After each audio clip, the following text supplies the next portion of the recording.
یہ مناظر 10 اپریل کے ہیں جب پاکستانی پوری دنیا میں جہاں بھی تھے باہر نکلے اور عمران خان کی حکومت کے خاتمے کے خلاف احتجاج کیا۔ تجزیہ کے مطابق پاکستان کی تقریباً 75 سالہ تاریخ میں اس قسم کا لیڈر لیس احتجاج ان پریسیڈنٹڈ ہے۔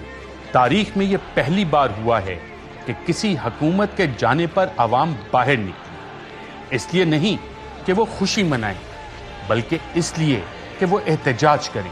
بیرونی سازش کا شکار ہونے والے اپنے وزیر اعظم کی حمایت میں سڑکوں پر آ کر پاکستانی عوام نے نہ صرف تاریخ رقم کی بلکہ اس کے نتیجے میں نئی امپورٹڈ حکومت کو بھی مکمل طور پر رد کر دیا۔ جو ہمیں بھکاری بنا رہے ہیں وہ ہمارا حکمران بنے گا، اور جو ہمیں حق سے جینا سکھا رہا ہے اس کو سب مل کے نکال دیں گے۔ دنیا اور آخرت کی سپریم کو اور انصاف اصل میں یہاں سے ملتا ہے، اور آج ہم نے پاکستان کا اور عمران خان کا کیس اس عدالت میں دے دیا۔ بالکل ہمیں انصاف یہاں سے مل۔ عمران خان نے حکومت جانے سے پہلے ہی عوام کو آگاہ کر دیا تھا کہ ان کی حکومت کو گرانے کی ایک بیرونی سازش ہو رہی ہے جس میں کچھ مقامی سہولت کار بھی ہیں۔ ہمارے ملک میں باہر سے پیسے کی مدد سے حکومت تبدیل کرنے کی کوشش کی جا رہی ہے۔ پیسہ باہر سے لوگ ہمارے استعمال ہو رہے ہیں، زیادہ تر انجانے میں، لیکن کچھ جان بوجھ کے یہ پیسہ استعمال کر رہے ہیں ہمارے خلاف۔ ہمیں پتا ہے کہ کن کن جگہوں سے باہر سے ہم پہ دباؤ ڈالنے کی کوشش کی جا رہی ہے۔ عمران خان چاہتے ہوئے بھی اس خط کو پبلک نہ کر سکے۔ ان کو ڈرایا گیا کہ ان پر اس خط کو عوام کے سامنے لانے کے جرم میں آفیشل سیکرٹ ایکٹ لگایا جا سکتا ہے اور وہ تمام عمر جیل میں گزاریں گے۔ میں الزامات نہیں لگا رہا۔ سوال یہ ہے کہ یہ سازش کب شروع ہوئی؟ سازش کے کردار کون کون سے تھے؟ عوام کے سامنے بہت کچھ آ چکا، بہت کچھ آنا ابھی باقی ہے، مگر عوام سب جانتی ہے۔ اس سازش کے حوالے سے بہت سے ثبوت عوام کے سامنے ہیں۔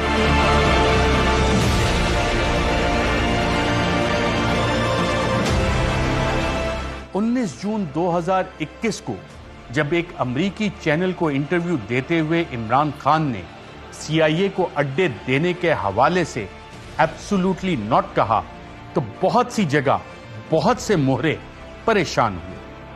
Will you allow the American government to have CIA here in Pakistan? Absolutely not. There's no way we're going to Seriously? allow any sort of action from Pakistani territory into Afghanistan. Absolutely not. حالانکہ اس سے چند دن پہلے ایک امریکی جریدے نے خبر لگائی کہ پاکستان امریکہ کو فضائی اور زمینی رسائی دے گا اور یہ بات دونوں ملکوں کے درمیان طے ہو چکی، مگر پھر بیچ میں وزیر اعظم عمران خان آ گئے اور بول دیا absolutely not. Absolutely not.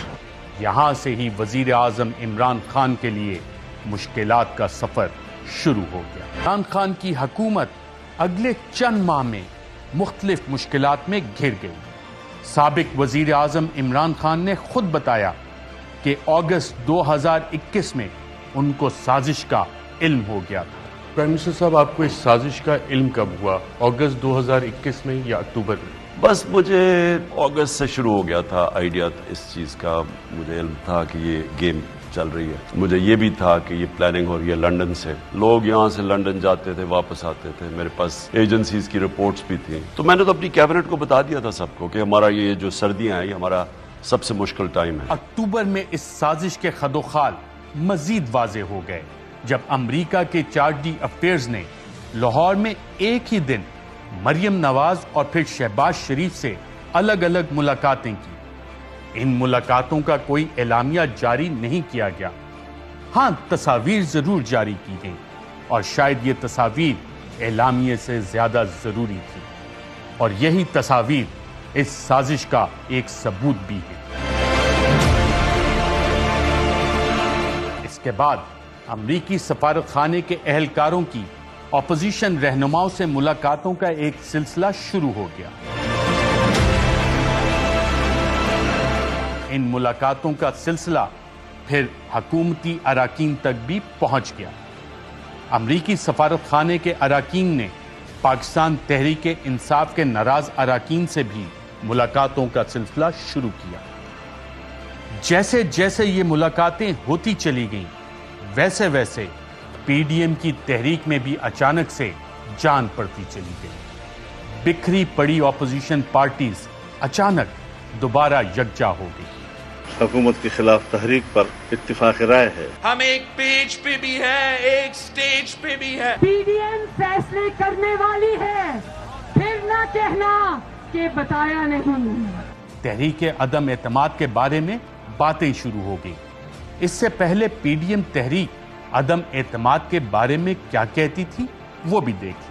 In house change تو جن کی وجہ سے ہوتا ہے، جن کی مدد سے ہوتا ہے، ہم ان کی مدد نہیں لینا چاہتے اور ہم چاہتے ہیں کہ اگلی حکومت کا فیصلہ پاکستان کی عوام سے۔ تحریک عدم اعتماد سودے کے بغیر ممکن نہیں ہوتی۔ یہاں پر عدم اعتماد کا جو نظام ہے اسٹیبلشمنٹ کے بغیر ممکن نہیں ہے۔ کوئی ڈیل کر کے اقتدار نہیں چاہتے۔ پاکستان میں تحریک عدم اعتماد اس صورت میں عموماً کامیاب ہوتی ہے جب اسٹیبلشمنٹ آپ کی پشت پہ ہو۔ اسٹیبلشمنٹ کرتی ہے، وہ ڈیل کا نتیجہ ہوتا ہے۔ جب بھی عدم اعتماد سے ہوتے ہیں تو یقیناً ڈیل کا نتیجہ۔ اسٹیبلشمنٹ کے بغیر عدم اعتماد کی تحریک کو کامیاب نہیں کیا جا سکتا۔ مگر پھر تحریک عدم اعتماد بھی داخل کر دی گئی۔ 27 مارچ کو عمران خان نے جلسے میں قوم کو آگاہ کیا کہ عدم اعتماد کیوں لائی جا رہی ہے، اور ایک بیرونی حکومت نے خط کے ذریعے کیا دھمکیاں دی۔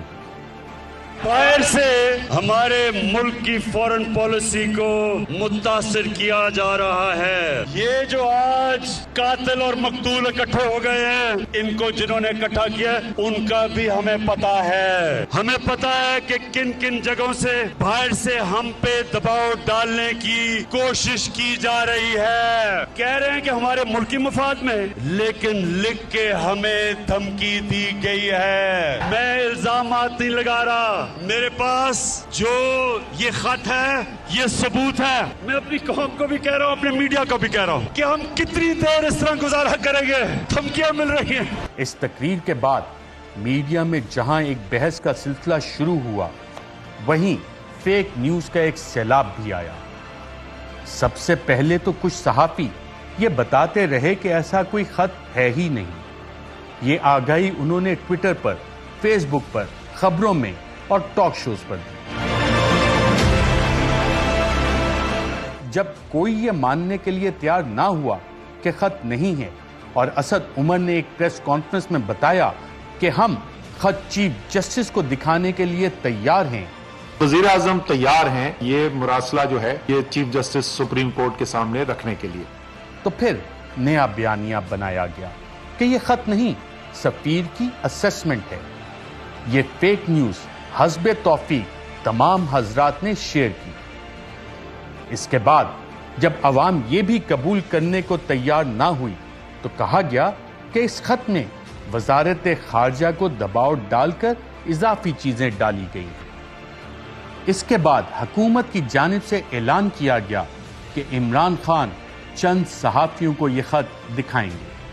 لوگ سمجھتے ہیں نا جی کہ کوئی ڈرامہ ہو رہا ہے، یہ ڈرامہ نہیں ہو رہا۔ ہم صرف یہ دیکھ رہے تھے کہ ہم اپنے ملک کے انٹرسٹ کو پروٹیکٹ کرنا چاہتے ہیں، اس لیے ہم وہ پوری طرح لوگوں کو بتا نہیں سکتے کہ وہ کن ممالک یا کون سے لوگ تھے باہر جنہوں نے ہمیں یہ جو دھمکی دی ہے۔ لیکن کیونکہ اس کو شک کیا جا رہا ہے کہ شاید عمران خان کو اس طرح اپنی حکومت بچانے کے لیے اس طرح کر رہا ہے، اس لیے میں نے آج فیصلہ کیا میں ٹاپ پاکستان کے صحافیوں کے ساتھ وہ شیئر کروں گا۔ میں یہ جو لوگ انجانے میں سازش کا حصہ ہے، ان کو نہیں پتا کہ وہ کتنی بڑی سازش کا حصہ ہے، ان میں سے جو ہماری ایلائڈ پارٹیز ہیں ان میں سے ایک آدمی نمائندے کو بلواؤں گا، ان سے شیئر کروں گا، بتاؤں گا کہ یہ ڈاکیومنٹ ریل ہے۔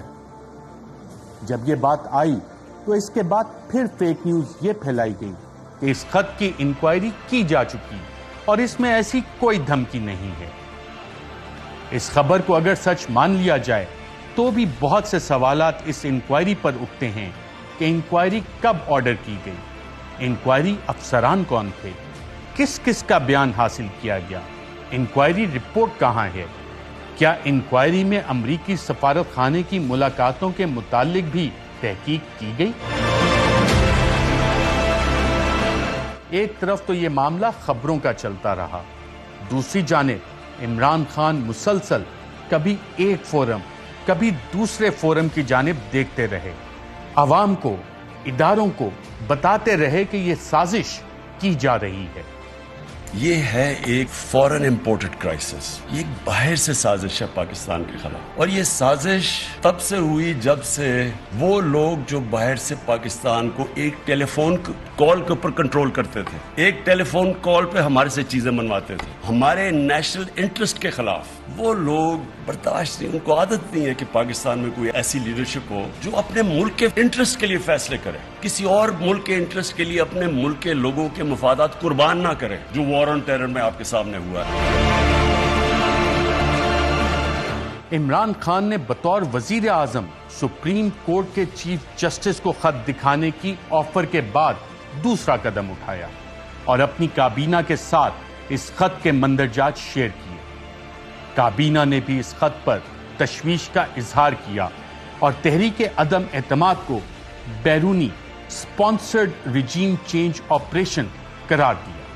اپوزیشن کے کچھ سرکردہ رہنما اس سازش میں پوری طرح ملوث ہیں، بیرونی طاقتوں سے ڈکٹیشن لے رہے ہیں، اور وزیر اعظم عمران خان کو ہٹائے جانا جو ہے وہ ایک بنیادی مقصد ہے اس سارے عمل کا۔ اگر یہ پاکستان کے اندر سے یہ تحریک اٹھی ہوتی، یہ بتائیے کہ پھر کیا مسئلہ تھا اپوزیشن لیڈرز کا کہ وہ ان کیمرہ سیشنز میں شریک ہوتے اور وہ ثبوت اپنی آنکھوں سے دیکھتے۔ یہ اپوزیشن لیڈر جو ہیں، یہ اپوزیشن ہے، یہ اس سازش میں پوری طرح ملوث ہے۔ اس کے بعد عمران خان نے نیشنل سیکیورٹی کونسل کا اجلاس طلب کیا۔ NSC کے اعلامیے کے مطابق یہ خط پاکستان کے اندرونی معاملات میں کھلم کھلا مداخلت تھی اور اس کی اجازت نہیں دی جا سکتی۔ NSC نے خط بھیجنے والے اس ملک کا نام نہیں بتایا، مگر یہ ضرور کہا کہ اس ملک کو ڈیمارش کیا جائے، اور پھر شام کو ہی NSC کے فیصلے پر عمل کیا گیا۔ اس کے بارے میں پارلیمان کی نیشنل سیکیورٹی کمیٹی کا اجلاس بلانے کا فیصلہ کیا گیا، مگر اپوزیشن کے ممبران نے اس اجلاس میں جہاں اس خط کے مندرجات دکھائے جانے تھے اس میں آنے سے معذرت کری۔ خط جو جس کا ذکر کرتے ہیں، میں نے کہا تھا پارلیمان میں لائیں، دکھائیں، آج بھی پارلیمان میں کمیٹی کو اپنا بھیج دیا اور پھر متحدہ اپوزیشن کو انوائٹ نہیں کیا۔ مجھے ایک زبانی پیغام ملا، میں نے کہا مشاورت کریں اپنے جوائنٹ اپوزیشن سے، انہوں نے کہا جی کہ بالکل نہیں، ہم جائیں گے۔ کسی ایک نے کوشش نہ کی کہ اس خط کو ایک بار دیکھ ہی لیں۔ سپریم کورٹ میں بھی ایک درخواست دائر کی گئی کہ عدم اعتماد ایک بیرونی سازش ہے، مگر اس وقت سپریم کورٹ نے آرٹیکل 69 کا حوالہ دیتے ہوئے اس درخواست کو رد کر دیا کہ جناب ہم پارلیمان کے معاملے میں دخل نہیں دے سکتے۔ ایک جانب قومی اسمبلی میں 3 اپریل کو ووٹنگ ہونا تھی، دوسری جانب عمران خان کا بیانیہ عوام میں جڑ پکڑتا جا رہا تھا۔ سازش کرنے والے غلاموں کو کامیاب ہونے دیں گے؟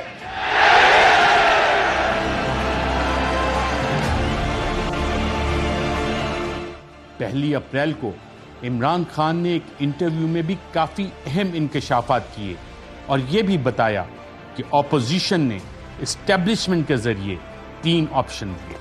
اپوزیشن جماعتوں کا میسنجر کون تھا جو یہ میسج لے کے آیا کہ وزیر اعظم صاحب آپ استعفیٰ دیں؟ نہیں، انہوں نے آپشنز دی تھی مجھے، اور وہ آبویسلی ہماری اسٹیبلشمنٹ ہے، انہوں نے آفر دی کہ جی 3 چیزیں ہیں، یا عدم اعتماد کا ووٹ چلے جائیں، یا آپ استعفیٰ دے دیں، اور یا الیکشن۔ ہم نے کہا الیکشن سب سے بہتر طریقہ ہے، استعفیٰ میں کبھی سوچ بھی نہیں سکتا۔